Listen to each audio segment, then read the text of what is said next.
दिल्ली में उच्च स्तरीय बैठक जारी है। केंद्रीय गृह मंत्री अमित शाह की अध्यक्षता में ये बैठक हो रही है। गृह मंत्रालय के कर्तव्य भवन में चल रही है ये बैठक। अमरनाथ यात्रा की तैयारियों को लेकर इस बैठक के दौरान चर्चा हो रही है। बैठक में एनएसए और एलजी मनोज सिन्हा मौजूद हैं। तो देखिए, सीआरपीएफ, आईटीबीपी और बीएसएफ के डीजी भी इस बैठक में शामिल हैं। सेना और गृह मंत्रालय के आला अधिकारी भी बैठक में मौजूद हैं। ये तस्वीरें देखिए, बैठक से जुड़ी हुई सामने आ रही है।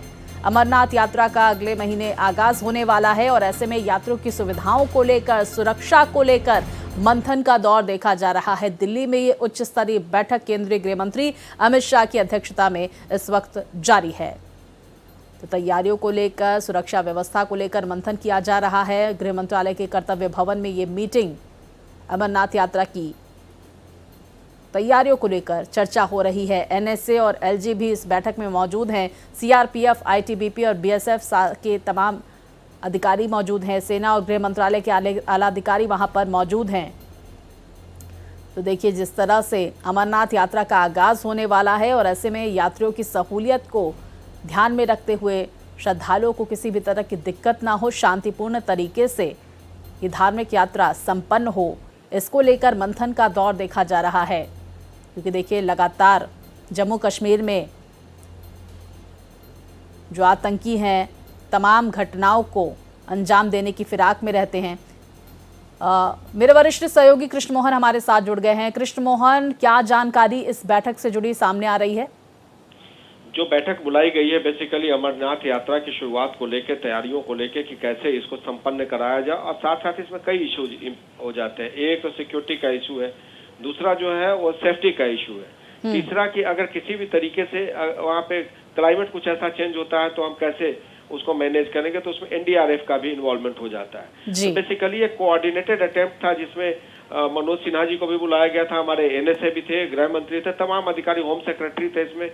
तो इस पर बैठक में ये चर्चा की गई है कि आखिर कैसे इसको जल्द से जल्द एक कार्य रूप देके और ये कोशिश की जाए कि हमारी अमरनाथ यात्रा हुई और अमरनाथ यात्रा में किसी तरीके की कोई परेशानी नहीं हुई, उसको सुनिश्चित करने के लिए बैठक बुलाई गई। कृष्ण मोहन, ये भी जानकारी हमने दर्शकों को पहुंचाई है इससे पहले के बुलेटिन में, और हमारे सहयोगी रवि जो जम्मू कश्मीर को कवर करते हैं, उन्होंने बताया कि आतंकियों के कुछ ग्रुप्स भी कोशिश कर रहे हैं सीमा से घुसपैठ की, और ऐसे में सुरक्षा व्यवस्था सुनिश्चित करने को लेकर भी मंथन हुआ होगा। क्या दिशा निर्देश दिए गए हैं? अमरनाथ यात्रा में हर बार कुछ न कुछ इस तरीके की कोशिश की जाती है कि सिक्योरिटी से संबंधित कोई लैप्स हो, और सिक्योरिटी से संबंधित लैप्स के ताक में लगे रहते हैं, खास करके जिस तरीके से पीओके में परेशानी चल रही है और पाकिस्तान जिस तरीके से वोलेटाइल है। तो ऐसे में ये कोशिश ये की जा रही है कि इंटेलिजेंस को और जो लोकल इंटेलिजेंस यूनिट है इसको जितना ज्यादा सतर्क किया जाए, और सतर्क करके कोशिश ये की जाए कि ज्यादा से ज्यादा सुरक्षित तरीके से लोगों को अपने गंतव्य स्थान तक पहुंचाया जाए और परेशानी किसी को न हो, ये सुनिश्चित करने की बात की गई है। दिशा निर्देश में ये कहा गया है कि local intelligence unit, state unit और तमाम जो लोग हैं उनको मिलकर कोऑर्डिनेटेड काम करना पड़ेगा, ताकि आने वाले समय में ऐसी कोई शिकायत देश को सुनने को न मिले कि अमरनाथ यात्रा के लोगों को या यात्रियों को इस तरीके की परेशानी हुई। बिल्कुल। और कृष्ण मोहन, लगभग कितने लोगों ने अब तक रजिस्ट्रेशन इस यात्रा को लेकर कराया है और क्या व्यवस्थाएं वहां पर की जा रही हैं, इसको लेकर क्या जानकारी?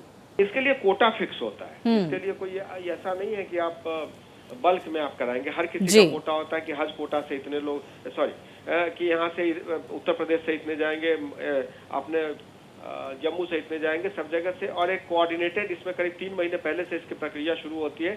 ये संख्या करीब 30 से 40 हजार के करीब है, और ये संख्या ऐसा नहीं है कि ये संख्या बढ़ जाएगी या घट जाएगी, ये फिक्स होता है, क्योंकि उसमें ऐसी प्रक्रिया है कि आपका मेडिकल चेकअप होगा, मेडिकल चेकअप के बाद आप माउंटेन सिकनेस के पेशेंट तो नहीं है, आपका ब्लड, बीपी, शुगर, तमाम सारी चीजें हैं, उसके जरिए इसको किया जाता है।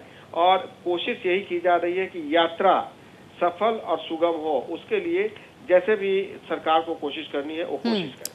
बहुत शुक्रिया कृष्ण मोहन, जानकारियां दर्शकों तक पहुंचाने के लिए।